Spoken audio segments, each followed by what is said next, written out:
Well, as you can see, you guys, this getting to be dangerous. It's so bad to this man is trying to get this girl on the show. She has become so obsessed. It done got downright dangerous. I hear she on another app over there. I believe it's TikTok somewhere over there. Well, she got this fire burning up in her head that she already made it. She is a millionaire. She's on that magazine cover, girl, as y'all can see. Martel had made it on upscale magazine, so in her effort to get him back, well, I'm in the magazine also. I'm also a cast member of Love and Marriage Huntsville. You see, I made it, baby. Come back to me. You can finally film with me. Yeah, you can go tell that people can read about me in the magazine over there. They say she's so obsessed with Melody till she got pictures of the Real Housewives of a Love and Marriage Huntsville. She got pictures of them all on her wall, you guys. She says she's a millionaire. She's all in the magazine that they pay millions of dollars for her to be on a magazine. What is this obsession that she got? She has been obsessed. She is obsessed. Obsessed, you guys. And her obsession is with the wife.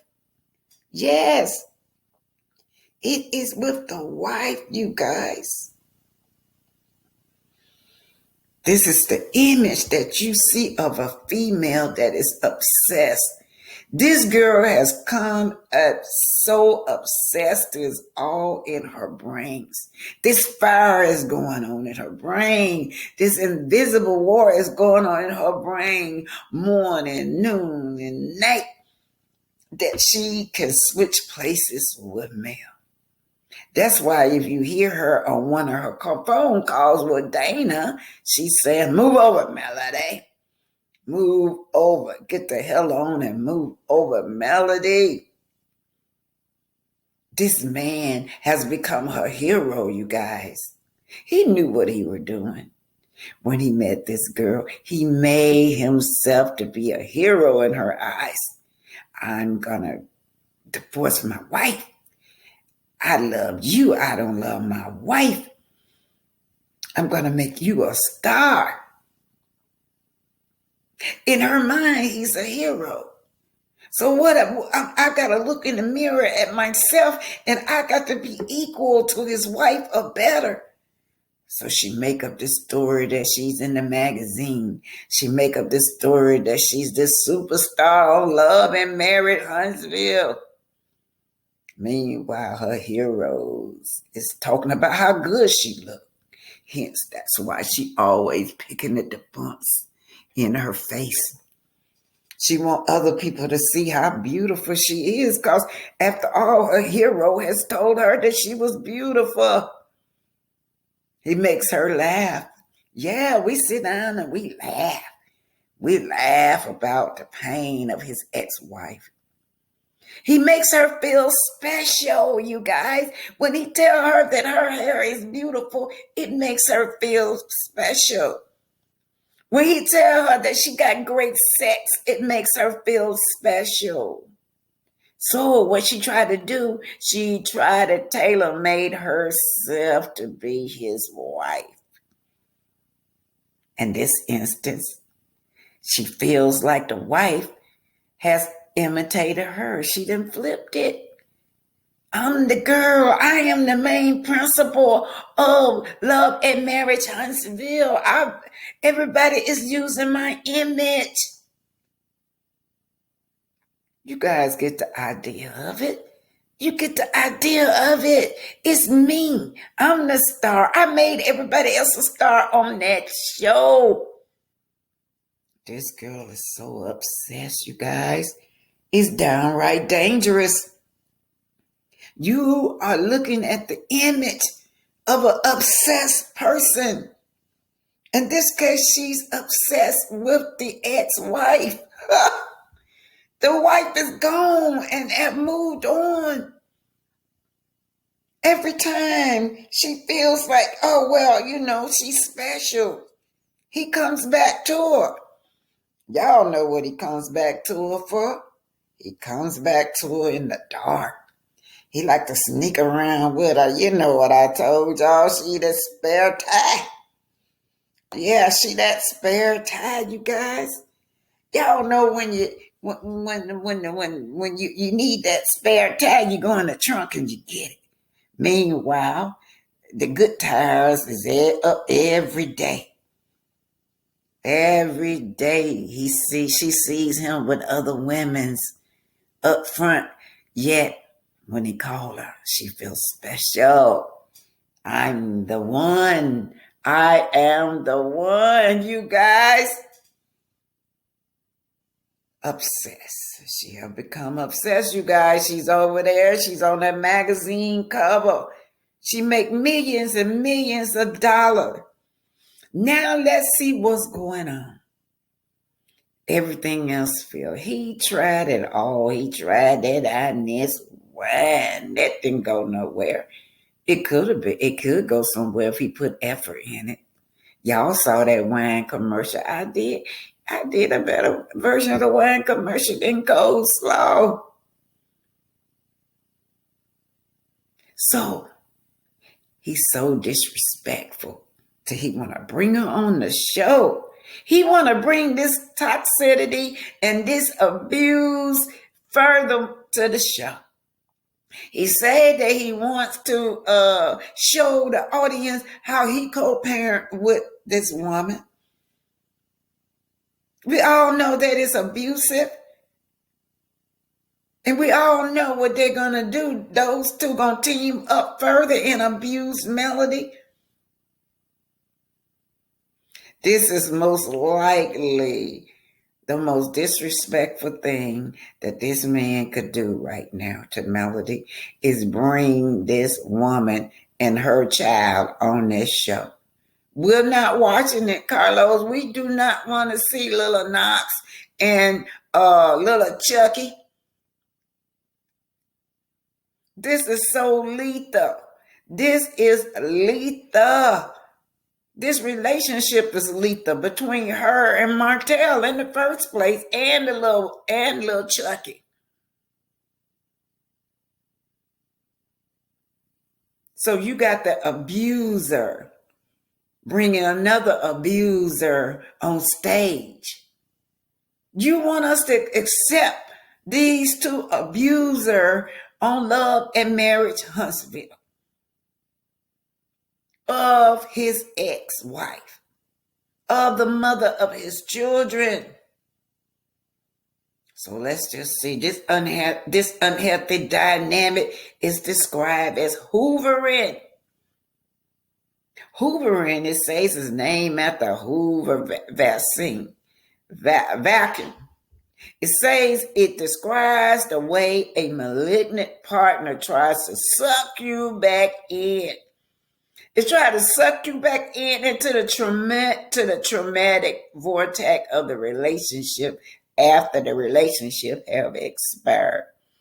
This was going on in this man's head. He actually feels that he can bring this girl on the show to suck Melody back in.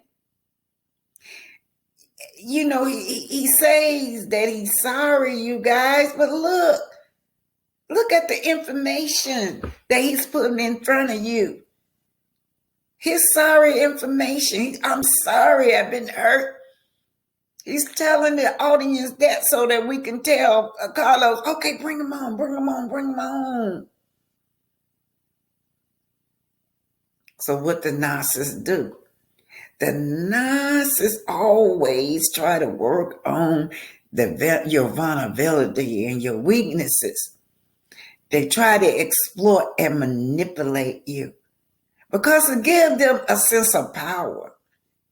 But he can't manipulate the audience. He can't exploit the audience. He's up against these fans and these audience that he can't manipulate. We know who you are. We know who Arionne is. Yeah, Carlos, I agree with you. They are two most disrespectful people in the world. And then they want to bring on little Chucky with them. Bring Chucky on the stage. Make him an Eminem kid. Make him famous. This toxic, this abusive ex-partner is reaching out to the audience. Reaching out to the fans when he's telling us that he's sorry. He's reaching out so that we could join in and give him a sense of power and say, hey, look, Carlos, the man that said he's sorry, put him on there. Because he have had people to say that. What the magazine cover say, upscale? How long are y'all going to hold him accountable for what he did? Yeah, he wants to hoover. He wants to hoover over his ex. That's what he want to do. Hoovering. This malignant partner trying to suck you back into the dramatic events of the relationship. That's what he wants to be on that show, you see. Because on that show, that gives him a sense of power. He got these two women fighting off of him. So I'm finna end this, you guys. This woman has taken her place. This woman called Arionne is so obsessed that she done put herself on a magazine. She done made herself a love and marriage Huntsville character. She has become Melody Sheree. The next thing, stay tuned. We're going to go into a little Black history. Do you know about Malcolm X's parents? One of the things that he said that he wants Carlos to do is show how he had this wonderful co-parents with Arionne. Y'all don't come give us this fake storyline with you and little Chucky.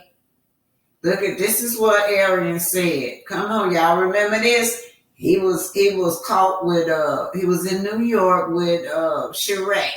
She was pissed off. On the back to Davy Boy yesterday. Literally licking my a-hole. Talking. And receive your bottles. You guys enjoy with me. Kapinwe Nawate. Love ball. Thank you guys for the support. And I'm about to get out here in New York. I'm about to enjoy. So Arionne wrote, damn, I had a baby by this nigga. If y'all only knew. Yeah, we knew that was a revenge baby. Moving on along. He just ate me from the back to Davy Boy yesterday. Literally licking my a-hole. Talking about it's just business. Asking, do you want me to stop talking to her? Laugh out loud. You look good and comfortable, Mr. Hoax. Don't come from me. I got the footage from my ring camera. He spent the night. We know it. So this is the kind of stuff that you guys want to bring to love and marriage, Huntsville. This is what we will be getting, you guys. We already know what we're going to be getting. This extra toxicity between Martel and Arionne and little Chucky. And then on top of that, you got Mel there that they're going to be bullying. This comes from what's the T? But anyway, let's keep it rolling. She said, damn, I had a baby by this ninja. If y'all only knew. She don't even like her her son, you guys, Max first encountered the teachers of Elijah Muhammad, head of the Nation of Islam of the Black Muslim. They was a black national group that identified white people as the devil. Cause y'all know what was going on back in the 60s, 50s, 40s, 30s, and 20s, and Jim Crow days. Yeah. So then Malcolm X decided that he no longer wanted that last name letter. So he started put an X on his last name to represent the rejection of his slave name. Malcolm was released from prison after serving 6 years and went on to become the minister of Mosque number 7 in Harlem, where his oratorial skills and sermons in favor of self-defense gained the organization new admirers. The Nation of Islam grew from 400 members in 1952 to 40,000 members by 1960. I'm telling y'all, Malcolm X really had some great teaching under Garvey and his dad and his mama. Anyway, one of the celebrities that admired him was Muhammad Ali. They became great friends, And then they had a falling out for some reason or the other. But Malcolm X's most memorable speech that I remember was by any means necessary. And I feel very important because I think I was in junior high school at the time.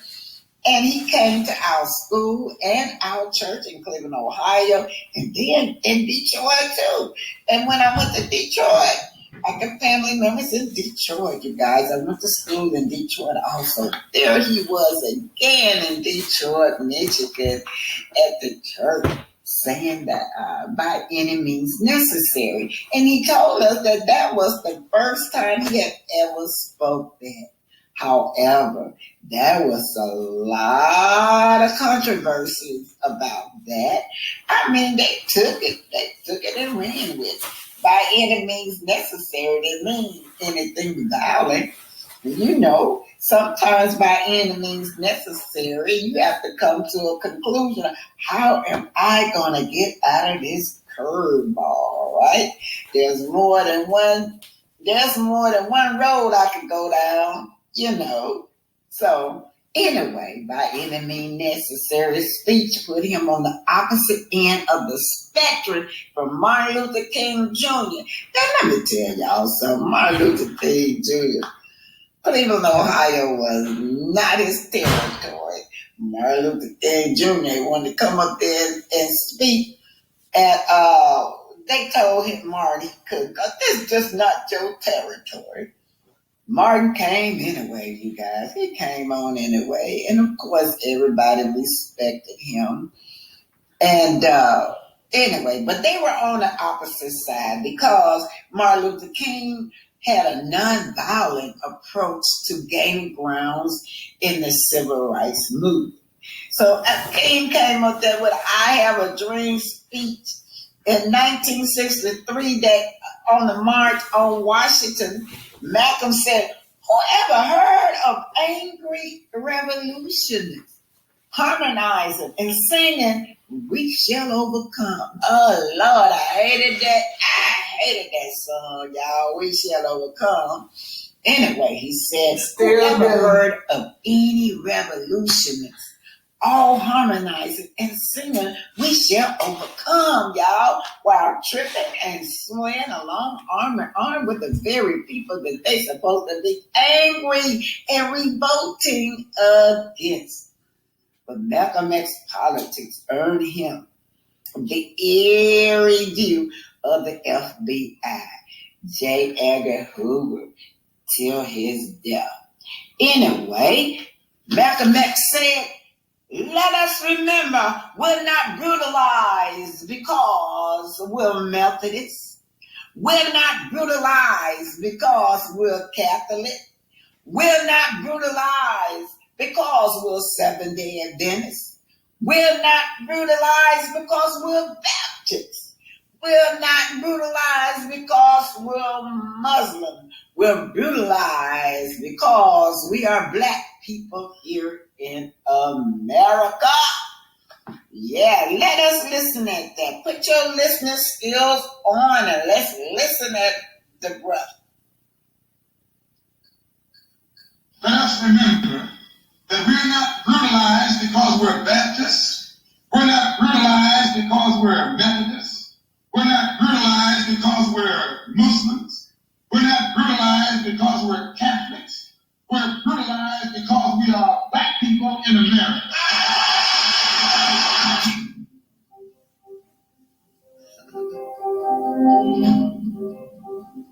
Go where the Uncle Toms are, and you'll find the house Negro.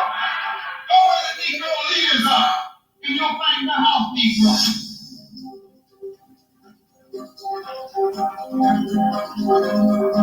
And despite the anti-Muslim propaganda, the followers of the Alabama Muhammad constitute fastest growing religious group in the entire Western Hemisphere. So don't you be fooled by Kennedy. Don't you be fooled by these Uncle Tom Negro preachers. When it's up against you, you get that dog, two-legged dog, or four-legged dog. Well, you guys, this is the sad part. Well, Malcolm X was about to be assassinated. You know, that day there was no security at all. And everybody that used to guard him called in sick or something.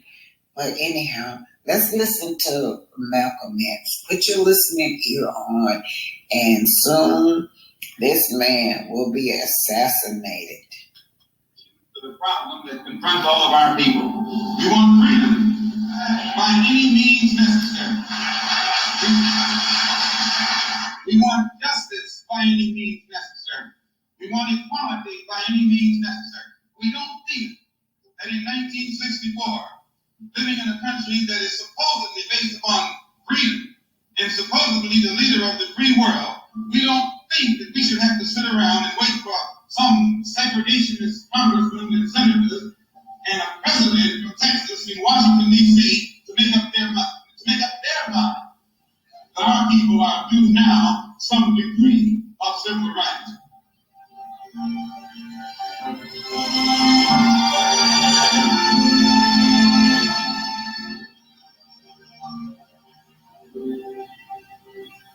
I think that people in this part of the world will do well to listen to Dr. Martin Luther King and give him what he's asking for and give it to him fast before some other factions come along and try to do it another way. A firebomb was tossed into the home of Malcolm X here in New York City early this morning. The house was heavily damaged, but Malcolm X, his wife, and 4 children were not injured. 3 Molotov cocktails tossed into the home of Malcolm X today. He's the black nationalist leader who was broken away from the black Muslims.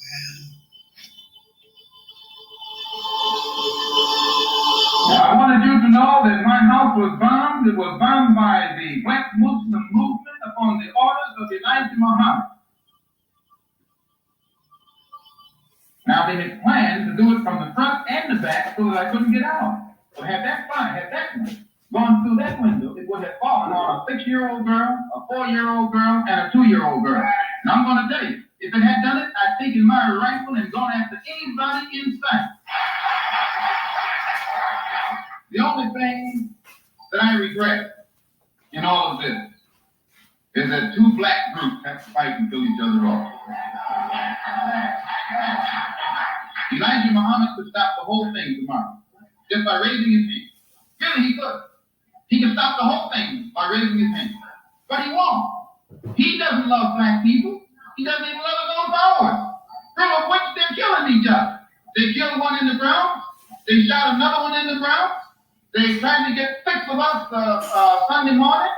And the pattern has developed across the country. The man has grown instinct. Absolutely out of his mind. Malcolm X really He really lived by his teaching, and it hurted him when he found out that Elijah Muhammad was having kids with the underage girls in the organization. For a long time, he didn't believe it, but finally, Elijah Muhammad's son said that it was true, and then the little girls, and the parents started speaking up.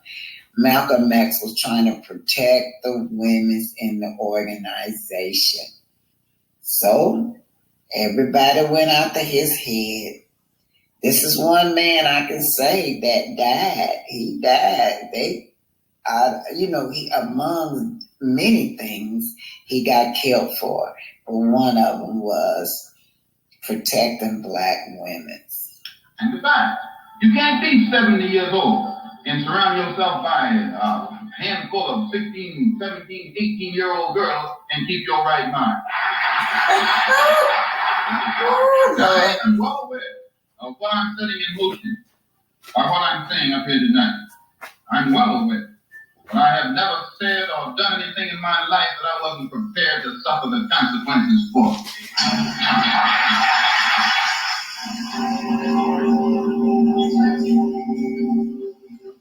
So right now, Malcolm X is getting ready to February 21st, 1965.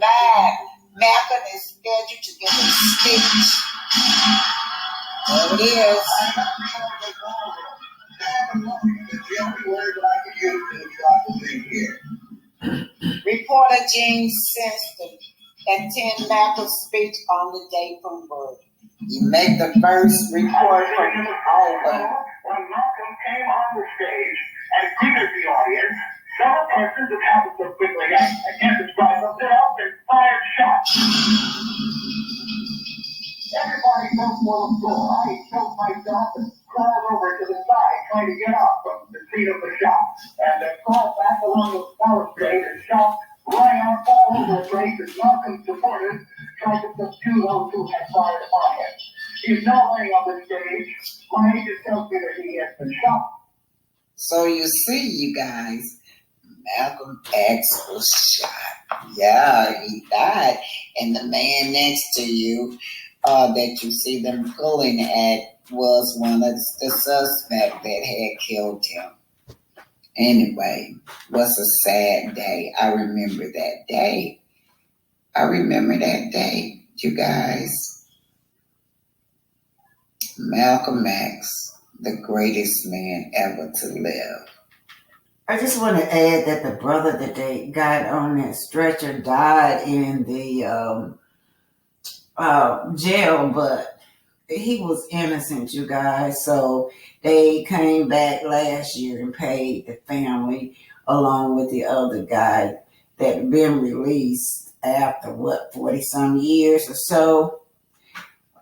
Prove that they were really innocent. So Malcolm X murderer has never ever been found, and we knew that allegedly the FBI was behind it.